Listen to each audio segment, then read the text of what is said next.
The ice-cold water shocked me awake, soaking through my pajamas and bedding.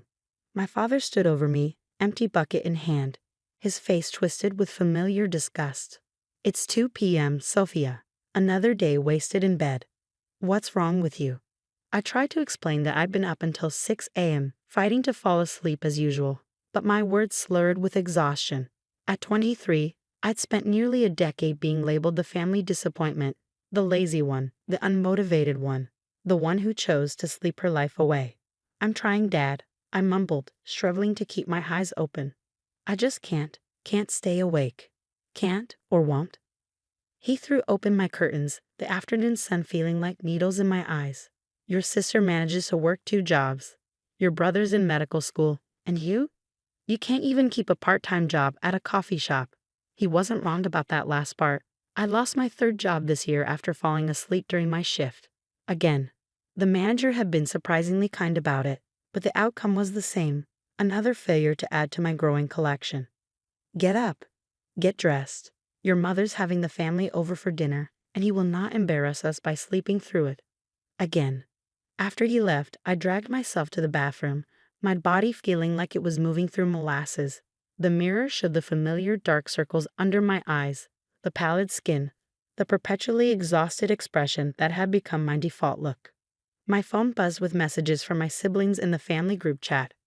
"Emmy, Dad says you're still in bed. Seriously, Soph? Marcus, maybe if you didn't stay up all night on your phone. Mom, dinner's at 6. Please try to be presentable this time." They didn't understand. None of them did. I wasn't staying up by choice. Something was wrong with me, really wrong. But years of being called lazy had made even me doubt myself. I managed to make it downstairs by 5:30, feeling like a zombie. My mother was preparing dinner, shooting me disapproving looks as I slumped at the kitchen counter. "Would it kill you to help?" she snapped. "Or is standing too much effort?" Before I could respond, my sister Amy burst in with her husband and kids. "Look who's finally vertical," she announced. "Did Dad have to use the water bucket again?" My 5-year-old niece, Emma, ran up to me. "Auntie Sophia, why are you always sleeping? Are you sleeping Beauty?" "I wish, sweetie," I mumbled. At least she got to wake up properly. Dinner was the usual ordeal, everyone discussing their busy, productive lives while I fought to keep my face out of my plate. The exhaustion was overwhelming, making it hard to even lift my fork. "Sophia, are you even listening?" My mother's sharp voice cut through the fog. "Your cousin James is offering you a job at his office."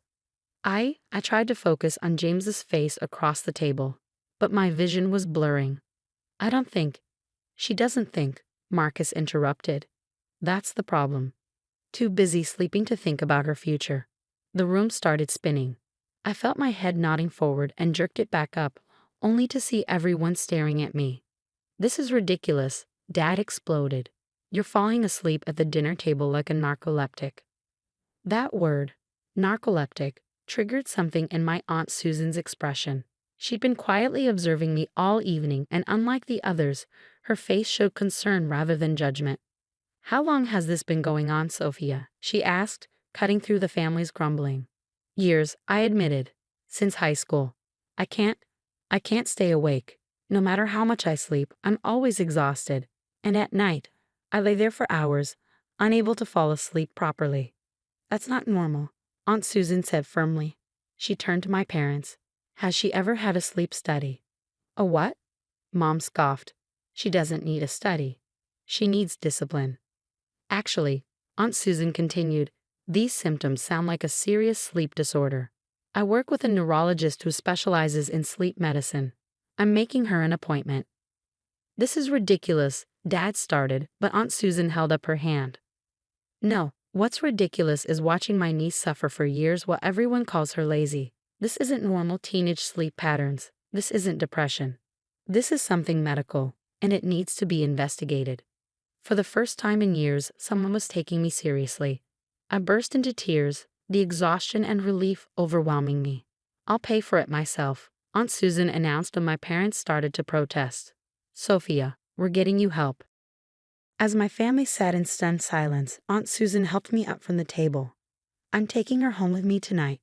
She needs rest, not judgment, and tomorrow we're seeing that specialist." No one stopped us as we left. Maybe it was the authority in Aunt Susan's voice, or maybe they were finally realizing that something was genuinely wrong. Either way, as we drove away from my parents' house, I felt a glimmer of hope for the first time in years. "You're not lazy, Sophia," Aunt Susan said quietly as I fought to stay awake in her car. "You're sick, and we're going to prove it to everyone." I wanted to thank her, but the exhaustion won. As I drifted off, I heard her make a phone call. "Dr. Harrison?" "Yes, it's Susan. I need an emergency sleep study for my niece. The symptoms are severe." "Yes. Thank you." For the first time in years, I fell asleep knowing that someone finally believed me. The sleep clinic was nothing like I imagined. Instead of the sterile hospital environment I expected, it looked more like a hotel. Dr. Harrison's office was warm and inviting, with diagrams of sleep cycles on the walls and a genuine interest in her eyes as I described my symptoms. "How do you feel right now?" she asked, noticing my struggle to keep my eyes open. "Like I'm underwater," I admitted. "Everything's heavy, foggy. I could sleep right here in this chair." She nodded, taking detailed notes. "And at night?" "I lay awake for hours, but not really awake. It's like being trapped between sleeping and waking. Then when I finally sleep, I have vivid dreams, sometimes nightmares. Sometimes I can't move when I wake up." Dr. Harrison's expression changed at this last detail. She leaned forward, suddenly more intense. "Sleep paralysis. Do you ever experience sudden muscle weakness during strong emotions?" "Yes," I exclaimed. "I collapsed at my brother's graduation when I was laughing. Everyone thought I was being dramatic." The doctor scheduled an immediate overnight sleep study. Aunt Susan helped me check in that evening, while my phone buzzed with skeptical messages from my family. "Mom, this is a waste of money." "Marcus, can't believe you're actually paying doctors to watch you sleep." "Amy, drama queen strikes again." I turned off my phone as the technicians attached electrodes to my head and body. "These will monitor your brain waves, muscle movements, and breathing," they explained. "Just sleep naturally." Natural sleep didn't come easily with all the monitoring equipment, but eventually, exhaustion won out. What happened next would change everything. The next morning, Dr. Harrison called my parents and siblings in for a consultation. They came clearly expecting to hear that nothing was wrong with me. Aunt Susan sat beside me, holding my hand as the doctor pulled up my test results. "What we witnessed last night," Dr. Harrison began, "was one of the most severe cases of narcolepsy with cataplexy I've seen in years." She played a video from my sleep study. It showed me entering REM sleep within minutes of dozing off, something that should take hours. My brain waves were completely abnormal, shifting between sleep states chaotically. "Normal sleep follows a predictable pattern," she explained, showing a diagram. "Sophia's brain essentially shortcuts the process, plunging directly into dream sleep while she's still conscious. This causes sleep paralysis, hallucinations, and extreme daytime sleepiness." My father's face had lost its usual judgmental expression. "But she's been like this for years. How did no one notice?" "Narcolepsy is often misdiagnosed or dismissed, especially in young people," Dr. Harrison said firmly. "The symptoms can look like laziness or depression to untrained eyes. But this is a serious neurological condition." She switched to another screen showing my brain activity. "Sophia's brain isn't producing enough hypocretin, a chemical that regulates sleep-wake cycles. Her body literally can't maintain normal consciousness." My mother had started crying silently. Marcus looked pale, probably remembering all the times he'd mocked my excuses. "The good news," Dr. Harrison continued, "is that this is treatable. We'll start Sophia on a medication regimen immediately. With proper treatment, many narcolepsy patients lead normal lives. But she'll need support," she added, looking pointedly at my family. "No more ice water wake-ups.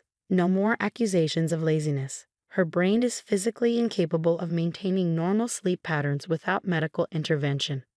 Amy raised her hand like we were in school. "What about all those times she fell asleep at work or in class?" "Those were sleep attacks, sudden, uncontrollable episodes of sleep. Imagine being awake for 72 hours straight. That's how Sophia's brain feels all the time without treatment." The room fell silent as my family processed this information. Years of accusations, punishments, and judgment were being rewritten in light of medical evidence. "There's something else you need to know," Dr. Harrison said seriously. The stress of being disbelieved and punished for her symptoms has likely made Sophia's condition worse. Emotional stress can trigger narcoleptic episodes.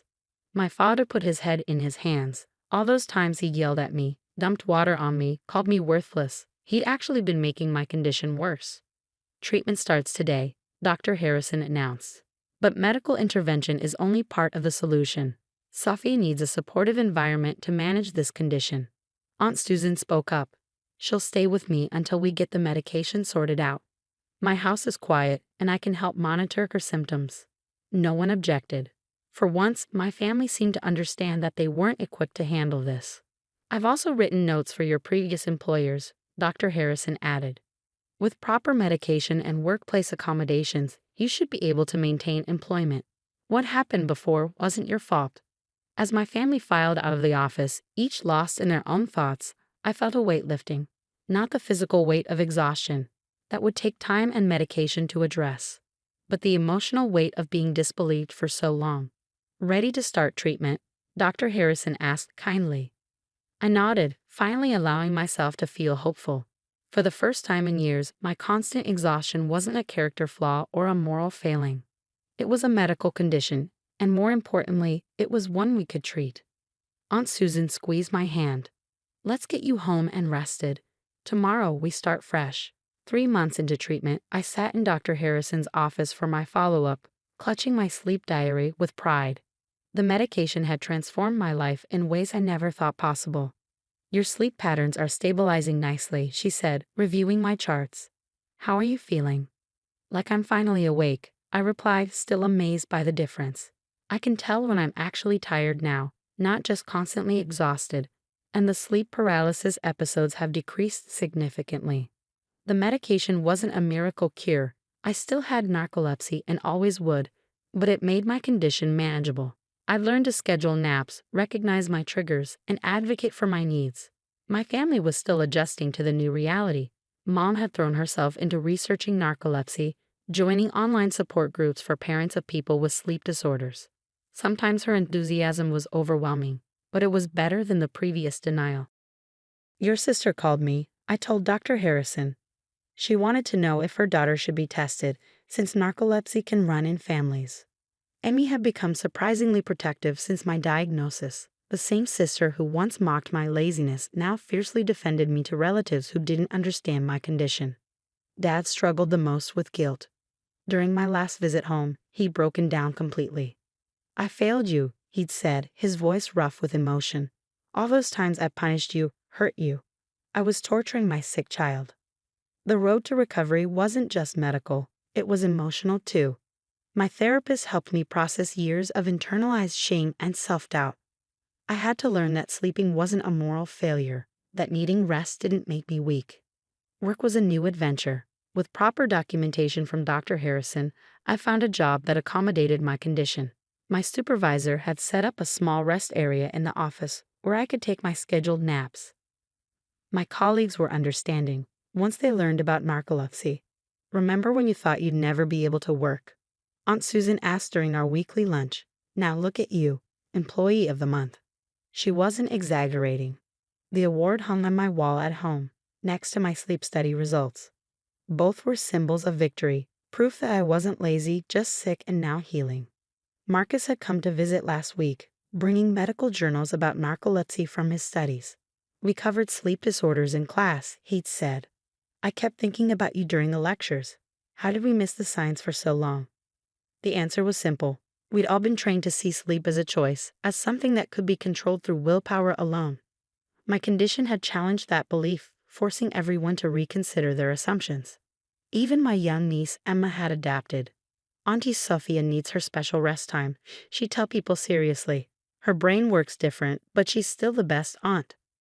6 months after diagnosis, I stood in front of a support group for newly diagnosed narcolepsy patients, sharing my story. The fear and hope in their eyes mirrored what I felt in Dr. Harrison's office that first day. Treatment isn't perfect, I told them honestly. I still have bad days. Sometimes I still struggle with sleep attacks or sleep paralysis. But now I have tools to manage them, and more importantly, I understand that it's not my fault. My parents sat in the back of the room during my talk. Mom was taking notes, probably for her support group. Dad just listened, his eyes never leaving my face as I described the years before diagnosis. Afterwards, a young girl approached me, her mother hovering nearby. "Everyone thinks I'm lazy too," she whispered. "Did the medicine really help?" I knelt down to her level. "The medicine helps a lot, but you know what helps even more? Understanding that being sick doesn't make you lazy. You're fighting a battle they can't see." Today, 1 year post-diagnosis, I live independently in my own apartment.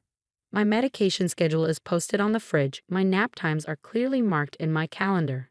And my service dog, Luna, is trained to recognize sleep attacks before they happen.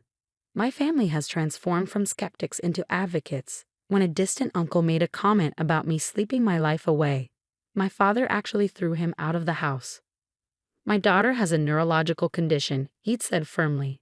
"Educate yourself or keep your opinions to yourself." Dr. Harrison says I'm one of her success stories, not just because of how well I've responded to treatment, but because of how I've helped educate others about narcolepsy. "You've turned your struggle into strength," she told me during my last appointment. That's more powerful than any medication. Looking back at my sleep diary from those first dark days, I barely recognize that desperate, ashamed person. The girl who believed she was worthless because she couldn't stay awake, who accepted punishment for something beyond her control. Now I understand that narcolepsy is part of who I am, but it doesn't define me. I'm not lazy. I never was. I'm just different, and finally, that difference is understood and accepted. As I curl up for one of my scheduled naps, Luna settling beside me, I'm grateful for the diagnosis that changed everything. I'm grateful for the treatment that gave me my life back. But mostly, I'm grateful for the understanding that came with it. The knowledge that sometimes the hardest battles are the ones no one else can see.